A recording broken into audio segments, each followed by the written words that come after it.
جاوید چودھری کا کالم، عمران خان کی جنرل باجوہ سے 2 ملاقاتیں۔ یہ 18 اگست 2022 کی شام تھی۔ صدر عارف الوی کی صاحبزادی نے رات 8 بجے اپنی چند سہیلیوں کو کھانے پر ایوان صدر بلا رکھا تھا، لیکن پھر 7:15 بجے فون آیا اور صدر پرائیویٹ کار میں صرف ملٹری سیکٹری کے ساتھ ایوان صدر سے نکل گئے۔ ان کے ساتھ پروٹوکول اور سیکیورٹی کی کوئی گاڑی نہیں تھی۔ اس رات army chief general Qamar Javed Bajwa سے طویل تعطل کے بعد ان کی پہلی ملاقات ہوئی۔ صدر عارف الوی کی خواہش تھی آرمی چیف عمران خان سے ملاقات کریں تاکہ دوریاں ختم ہو جائیں۔ جنرل باجوہ آج بھی مانتے ہیں صدر الوی نے پورے اخلاص کے ساتھ کوشش کی۔ یہ عمران خان، فوج اور ملک تینوں کے لیے فکر مند تھے، لیکن عمران خان نے ان کے اخلاص کو وقت نہیں دی اور یوں مسائل بڑھتے چلے گئے۔ صدر اگلی صبح 19 اگست کو فیملی کے ساتھ کراچی چلے گئے، لیکن پھر اسی سے پہر انہیں فون کیا گیا اور یہ فوری طور پر واپس آ گئے۔ یہ نور خان ایئر بیس پر اترے اور انہیں پرائیویٹ کار میں پروٹوکول اور سیکیورٹی کے بغیر آرمی چیف ہاؤس لے جایا گیا اور یہ رات 1:30 بجے تک وہاں رہے۔ صدر نے اس رات کھانا بھی جنرل قمر جاوید باجوہ کے ساتھ کھایا۔ یہ اگلی صبح 20 اگست کو دوبارہ کراچی چلے گئے۔ انہیں تیسرا فون کراچی میں آیا اور 22 اگست کی رات 8 بجے ایوان صدر میں عمران خان اور جنرل باجوہ کی ملاقات طے ہو گئی۔ یہ ملاقات انتہائی خفیہ تھی۔ ایوان صدر کا گیٹ، لفٹ اور صدر کی رہائش گاہ کو مکمل خالی کرا دیا گیا تھا۔ کھانے کی میز پر 4 کرسیاں لگائی گئی تھیں اور کھانا بھی مہمانوں کے آنے سے پہلے لگا دیا گیا تھا، اور اس میں یہ بھی خیال رکھا گیا تھا کسی کو کسی سے کھانے کی کوئی چیز نہ مانگنی پڑے اور کسی کو کوئی چیز اٹھانے کے لیے کرسی سے بھی نہ اٹھنا پڑے۔ عمران خان 7:45 بجے شبلی فراز کے ساتھ ایوان صدر میں صدر کی رہائش گاہ پہنچ گئے، جبکہ جنرل باجوہ میجر جنرل محمد عرفان کے ساتھ 8 بجے پہنچے۔ شبلی فراز اور جنرل عرفان ویٹنگ روم میں بیٹھ گئے۔ یہ ملاقات میں شریک نہیں ہوئے۔ ملاقات 45 منٹ کی تھی اور یہ بری طرح ناکام ہو گئی۔ جنرل باجوہ نے عمران خان سے پوچھا، آپ مجھے میر صادق اور میر جعفر سمجھتے ہیں، آپ پھر مجھ سے کیوں ملنا چاہتے تھے؟ عمران خان کا جواب تھا، میں آپ کو نہیں، نواز شریف اور شہباز شریف کو میر صادق اور میر جعفر کہتا ہوں۔ عمران خان کا مطالبہ تھا آپ MQM کو واپس لے لیں، حکومت گر جائے گی۔ جنرل باجوہ کا جواب تھا، میں MQM کو نکالنے والا کون ہوتا ہوں، اور فرض کریں اگر MQM نکل بھی جائے تو بھی آپ پارلیمنٹ میں نہیں ہیں۔ PDM میجورٹی کی بنیاد پر دوبارہ حکومت بنا لے گی، لہٰذا اس ایکسرسائز کا کیا فائدہ ہوگا، ملک مزید تباہ ہو جائے گا۔ مگر عمران خان کا اصرار تھا آپ حکومت توڑ دیں، یہ لوگ الیکشن پر مجبور ہو جائیں گے۔ جنرل باجوہ نے انکار کر دیا تھا۔ ان کا کہنا تھا کہ ملک انارکی کا شکار ہو جائے گا اور کوئی صحیح دماغ شخص یہ نہیں چاہے گا۔ یوں میٹنگ میں ڈیڈ لاک آ گیا اور عمران خان کھانا کھائے بغیر ایوان صدر سے چلے گئے۔ جنرل باجوہ بھی تھوڑی دیر بعد ایوان صدر سے رخصت ہو گئے۔ صدر آخر میں بہت مایوس تھے۔ صدر کے اسٹاف نے میٹنگ کے بعد جہاں جہاں جنرل باجوہ اور جنرل عرفان بیٹھے تھے ان جگہوں کا تفصیل سے جائزہ لیا۔ ان کو خدشہ تھا یہ لوگ کہیں کوئی بگنگ ڈیوائس نہ لگا گئے ہوں۔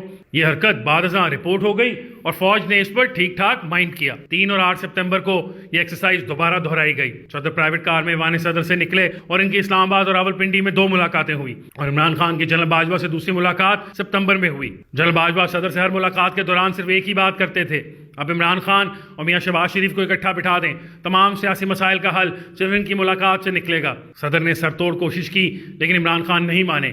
جنرل باجوہ سے عمران خان کی دوسری ملاقات بھی ناکام ہو گئی۔ تاہم عمران خان PTI اور پاکستان مسلم لیگ نون کی سیکنڈ ٹیئر لیڈرشپ میں ملاقات کے لیے راضی ہو گئے، اور یوں ایاز صادق اور خواجہ سعد رفیق کی اسد کیسر اور پرویز خٹک کے ساتھ ملاقاتیں شروع ہو گئیں۔ ان ملاقاتوں میں بعد ازاں اور لوگ بھی شامل ہو گئے اور یہ فارمولہ طے ہو گیا، دسمبر میں حکومت مستعفی ہو جائے گی، میاں نواز شریف کے کیسز ختم ہو جائیں گے اور یہ واپس آئیں گے، 6 ماہ کی کیئر ٹیکر حکومت بنے گی، الیکشن جون میں ہوں گے، سکندر سلطان راجہ الیکشن کمشنر رہیں گے اور جنرل باجوہ الیکشن کے بعد ریٹائر ہوں گے۔ یہ فارمولا ون ون سچویشن تھی۔ میاں نواز شریف کے کیس ختم ہو رہے تھے، عمران خان کو الیکشن مل رہے تھے، الیکشن کمشنر کی عزت بحال ہو رہی تھی اور جنرل باجوہ کو 8 ماہ ایکسٹینشن دی جا رہی تھی۔ لیکن اس دوران میاں نواز شریف اور جنرل باجوہ کے مشترکہ دوست شجاعت عظیم نے اپنی شبانہ محفل میں اس فارمولے کا ذکر کر دیا۔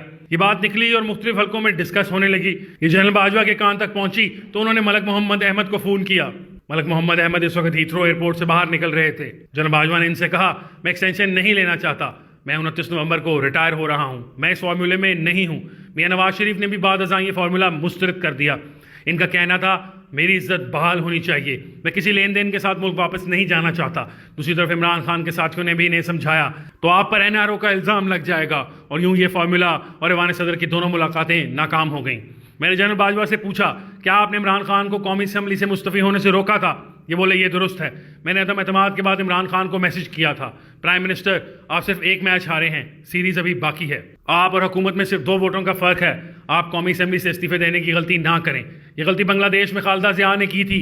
حسینہ واجد نے اس کی پوری پارٹی تباہ کر دی تھی.